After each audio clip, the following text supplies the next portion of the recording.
Good morning all of you. आज हम project management and financing के अंदर हमारे यूनिट फर्स्ट का 5th लेक्चर पढ़ रहे हैं। और आज का जो टॉपिक है हमारा that is project organisation, knowledge area, scope of project management. आज हम जो हमारा प्रोजेक्ट ऑर्गेनाइजेशन का जो लास्ट ऑर्गेनाइजेशन है दैट इज़ मैट्रिक्स ऑर्गेनाइजेशन, उसके बारे में हम पढ़ेंगे। साथ साथ क्या स्कोप है, क्या नॉलेज एरिया है हमारे प्रोजेक्ट मैनेजमेंट का, वो भी हम इस टॉपिक में कवर करने वाले हैं।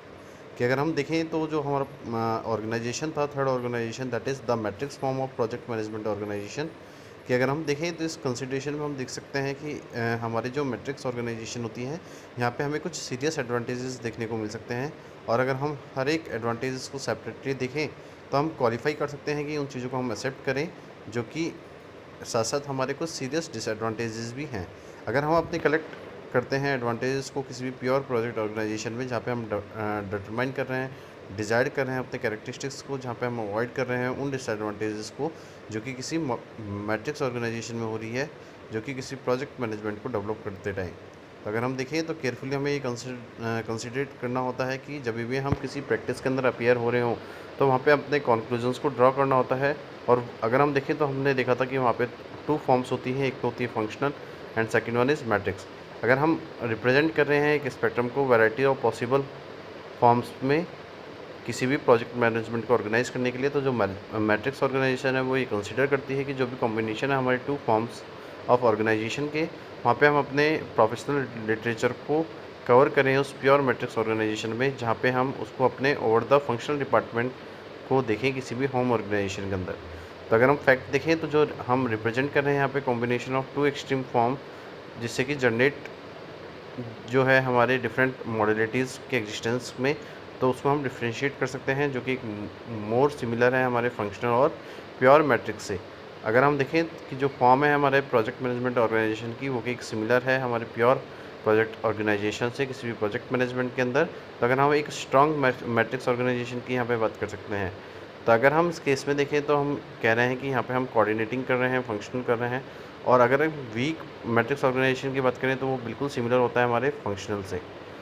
अगर हम देखें तो यहाँ पे हम एक बैलेंस्ड मैट्रिक्स ऑर्गेनाइजेशन देखते हैं, जो कि 2 चीज़ों के बीच में की होती है। तो अगर हम अपने प्रोजेक्ट के प्रैक्टिस के लिए केस स्टडी देख रहे हैं किसी भी फील्ड के अंदर, या हम अनलिमिटेड नंबर ऑफ़ वैराइटीज़ के देख रहे हैं ऑर्गेनाइजेशनल फॉर्म, तो वहाँ पे हमें हमेशा एक्सट्रीम्स को देखना होता है, जो कि एक प्राइमरी डिफरेंस है किसी भी फॉर्म को डिटरमाइन करने के लिए हर एक लेवल पे, जो कि एक पावर डिसीजन मेकिंग के लिए किया जाता है।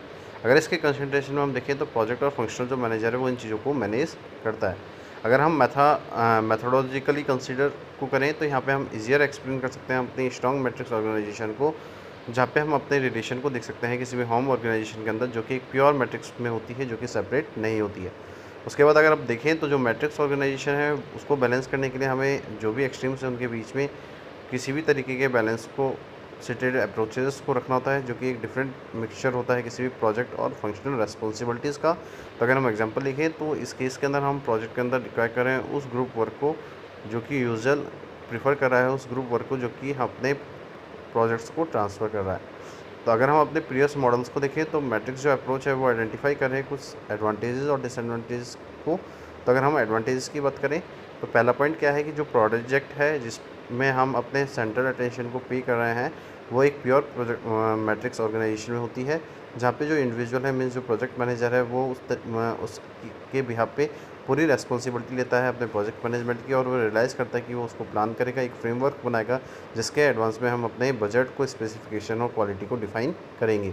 उसके बाद अगर सेकंड पॉइंट देखें तो जो फैक्ट है हमारे प्रोजेक्ट ऑर्गेनाइजेशन के अंदर, उसके अंदर हम इंक्लूड कर रहे हैं उन फंक्शनल डिपार्टमेंट्स को जो कि टेम्प्रेरी टेकिंग ओवर है वर्कर्स को और उनकी स्किल्स को हर एक डिपार्टमेंट के अंदर, जहाँ पे हम लॉजिकल कंक्लूजन्स को ड्रॉ कर रहे हैं, जो कि इनेबल हो रहा है कि किस तरीके से हम अपने ऑल रिसोर्सेज का यूज़ करना है अपने फंक्शनल डिपार्टमेंट्स में। तो स्पेशली हम देखते हैं कि ये इंपॉर्टेंट है किसी भी मैनेजमेंट में कैरी करने के लिए, जो कि एक सेम टाइम के अंदर अपने एक्सपर्ट्स और जितने भी डिपार्टमेंट्स हैं उनको अपने प्रोजेक्ट्स के अंदर अवेलेबल कराता है। साथ साथ हम रिड्यूस करते हैं अपने मल्टीपल रिसोर्स के यूज़ को, जो कि एक प्योर प्रोजेक्ट ऑर्गेनाइजेशन में होता है। अगर हम थर्ड पॉइंट की बात करें तो जो भी टीम मेंबर्स हैं हमारे, वो ज़्यादा एफर्ट नहीं होते किसी भी डेस्टिनी को या अपने प्रोजेक्ट को फिनिश करने में। तो इस केस में हम अपने स्ट्रॉन्ग एसोसिएशन को देख सकते हैं किसी भी प्रोजेक्ट में, क्योंकि यहाँ पे पर्सनल होता है किसी भी होम डिपार्टमेंट का। फोर्थ पॉइंट अगर हम देखें तो जो भी आंसर है हमारे क्लाइंट नीड्स का, उनको इक्वली हम अपने प्रोजेक्ट अप्रोच में देखते हैं, जो कि एक मैट्रिक्स के अंदर बहुत फ्लेक्सिबल होता है, क्योंकि हम इंक्लूड कर रहे हैं उन ऑर्गेनाइजेशन को जो कि ऑलरेडी फंक्शंस कर रहे हैं और जो अपनी नीड को अडेप्ट कर रहे हैं। उसके बाद अगर हम नेक्स्ट पॉइंट देखें यहाँ पे कि किसी भी टाइप ऑफ ऑर्गेनाइजेशन के अंदर हम देखें तो जो मैनेजमेंट है वो पॉसिबिलिटी करता है कि वो अपने जितने भी एडमिनिस्ट्रेटिव स्टाफ है, एग्जिस्टिंग एडमिनिस्ट्रेटिव स्टाफ है, उनको यूज़ करें। साथ साथ जो रिजल्ट है उसकी कंसिस्टेंसी में हम अपनी पॉलिसीज़ को, प्रोसीजर्स को और प्रैक्टिसेस को देखें जो कि हमारे एंटरप्राइजेस के अंदर एग्जिस्ट हो रही है, जो कि एक सेव है। अगर नेक्स्ट पॉइंट की अगर हम बात करें तो किसी इसके की अगर हम अपने साइमल्टेनियस रियलाइजेशन देखें सेवरल प्रोजेक्ट्स के केस में, तो जो मैट्रिक ऑर्गेनाइजेशन वो इनेबल करती है उस बेटर रिसोर्स यूज़ को, जिसके एस्पेक्ट में हम कंपनी को देख सकते हैं। तो जो हॉलिस्टिक अप्रोच है वहाँ कंसिडर कर रहे हैं हम एंटरप्राइज और इंटरली, जो कि इनेबल कर रही है एक सप्लाई को, जो कि एक रिसोर्स की नीड है किसी भी पीरियड के अंदर, और हम इनेबल कर रहे हैं एक ऑप्टिमाइजेशन रिसोर्सेज अपनी होल कंपनी के अंदर। कंट्रेरी अगर हम देखें तो जो प्योर प्रोजेक्ट ऑर्गेनाइजेशन है वो रिप्रेजेंट कर रही है उस स्ट्रीम को, एक स्पेक्ट्रम को अपनी पॉसिबल वैराइटीज़ के अंदर। तो जो मैट्रिक्स ऑर्गेनाइजेशन वो ट्राई कर रही है कि हम इंक्लूड करें उनको एक वाइड फील्ड के अंदर अपनी एक्सट्रीम अप्रोचेस से। उसके बाद आप देख सकते हैं कि यहाँ पे कुछ प्रोजेक्ट मैनेजमेंट के यहाँ पे फंक्शंस हमें बताए गए हैं।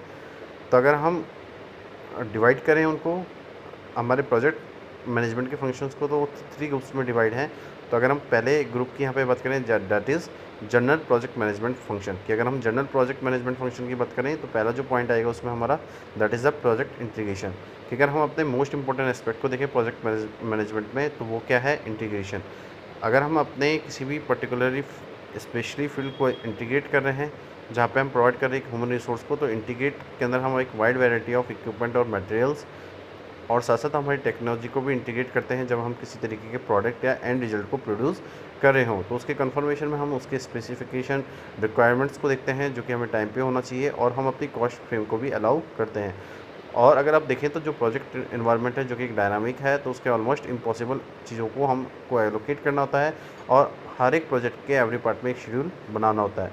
तो जो मैनेजमेंट है वो एबल होता है कि वो अपने फंक्शनल स्ट्रक्चर का यूज़ करे, साथ साथ उन थिंग्स को अडॉप्ट करें जो कि ऑलवेज उसके लिए गलत हैं। उसके बाद अगर हम देखें तो सेकंड जो फंक्शन है हमारा जनरल प्रोजेक्ट मैनेजमेंट फंक्शन में, दैट इज़ स्ट्रेटेजिक प्लानिंग। कि अगर हम स्ट्रेटेजिक प्लानिंग करें तो ये हमेशा एक विज़न होता है। तो अप्रोप्रिएटली हम कन्वे कर रहते हैं अपने प्रोजेक्ट टीम को कि हमें किस तरीके के एसेट्स को डिटरमिन करना है अपने कंट्रोल और इंटीग्रेशन के लिए। तो जो टेक्निकल लेवल है वहाँ पे हम स्ट्रेटेजिक प्लानिंग को इन्वॉल्व करते हैं, जहाँ पे हम अपने प्रोडक्ट कंसेप्ट्स को कंबाइन करते हैं अपने वर्क एफर्ट से, साथ साथ हम डिफाइन करते हैं अपने विजन को, जो कि हमें हेल्प करता है कि हम अपने प्रोजेक्ट को किस तरीके से मैनेज करेंगे उसको डिफाइन करना होता है। और जो स्ट्रेटेजिक प्लानिंग है वो वहाँ पे हम अपने कंट्रोल करते हैं रिक्वायरमेंट्स को, रिलेटेड प्रोसीजर्स को, जो कि उस प्लेस पे किया जाता है। तो वो हम अपने सिस्टमल वर्क से पहले करते हैं जो कि किसी प्रोजेक्ट में किया जाता है। उसके बाद अगर आप देखें तो नेक्स्ट पॉइंट इज़ एलोकेशन। अगर हम इस प्रोसेस में देखें तो ये हम डिटरमाइन कर रहे हैं उस कॉस्ट को जहाँ पे हम अपने प्रोजेक्ट को डिफाइन कर रहे हैं, साथ साथ प्रोवाइड कर रहे हैं उस कंट्रोल को जो कि पूरी प्रोजेक्ट टीम पे किया जा रहा है। अगर हम सिंपली देखें तो जो प्रोजेक्ट बजट है वो हमारा एक सिंपल प्रोसेस नहीं होता। तो फॉर्चुनेटली हम क्या करते हैं कि कंप्यूटर या किसी भी सॉफ्टवेयर पैकेज से उनको मैनेज करते हैं। तो इस प्रोग्राम के थ्रू हम अलाउ कर रहे हैं उन आइडेंटिफिकेशन को जो कि क्रिटिकल एक्टिविटीज़ को बता रहे हैं, साथ साथ जो भी नंबर ऑफ़ यूनिट रिसोर्सेज की नीड है एक दिन में, और साथ साथ जो भी एक्टिविटीज़ हम अपने क्रिटिकल रिसोर्सेज के लिए रिक्वायर कर रहे हैं। तो ग्रेटली अगर हम देखें तो जो ईज़ है हमारी डिमांड का, और जब हम अपने क्रिटिकल डिसीजंस को आइडेंटिफाई कर रहे हैं किसी भी एरिया में, तो हम ह्यूमन को देखते हैं जो कि एक अल्टीमेट डिसीजंस को लेता है। उसके बाद आप देख सकते हैं कि नेक्स्ट जो हमारा फंक्शन है that is basic project management function. अगर हम बेसिक प्रोजेक्ट मैनेजमेंट फंक्शन की बात करें तो पहला आता है हमारा स्कोप मैनेजमेंट। स्कोप मैनेजमेंट की अगर बात करें तो स्कोप मैनेजमेंट वो फंक्शन है जहाँ पे हम अपने प्रोजेक्ट को कंट्रोल कर रहे हैं किसके टर्म में, गोल्स और ऑब्जेक्टिव्स के टर्म में, जहाँ पे हम एक प्रोसेस के थ्रू एक कंसेप्चुअल डेवलपमेंट कर रहे हैं। तो जो स्कोप है हमारे प्रोजेक्ट का वो इन्वॉल्व कर रहा है कि हमारा जो भी प्रोजेक्ट वर्क कंटेंट है और जो भी कंपोनेंट्स हैं वो हों।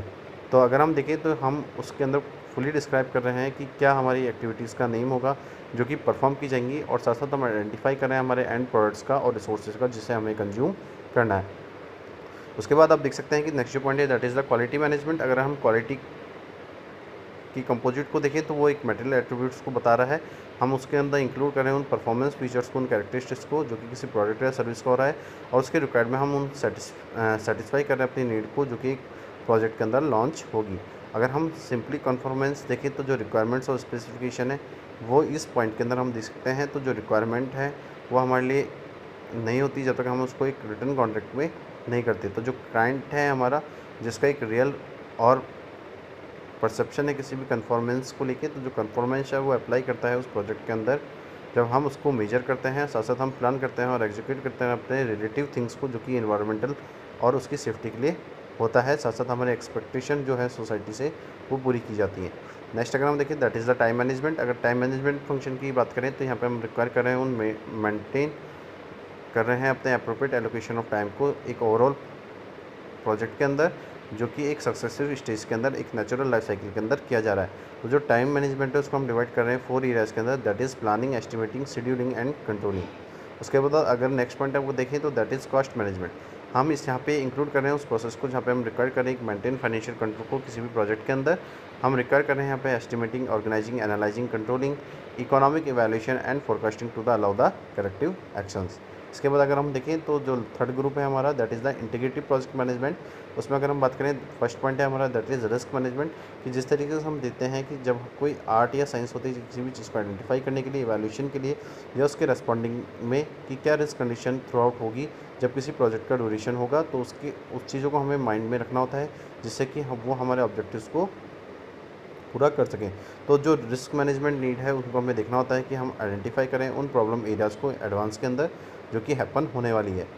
अगर हम टाइम ऑफ मनी को देखें तो ये लॉस्ट होती है यहाँ पे। तो अगर हम फॉर्मल प्रोसेस को देखें किसी भी बिजनेस में जो कि अप्लाई हो रहा है, तो एक डिफेंसिव रेस्पॉन्स प्लानिंग हमें करनी होती है, जो कि अपने मिटिगेशन को अवॉइड करने, उसके डिफ्लेक्शन को करने के लिए थ्रू द कॉन्ट्रैक्ट या किसी भी इंश्योरेंस के थ्रू एक कंटीजेंसी प्लानिंग करते हैं, जो कि हमें प्रोवाइड करते हैं कि किस तरीके से हम अपने बजट को अलाउंस करें किसी भी अनसर्टेनिटी के अंदर। इसके बाद अगर आप देखें तो नेक्स्ट पॉइंट है ह्यूमन रिसोर्स मैनेजमेंट।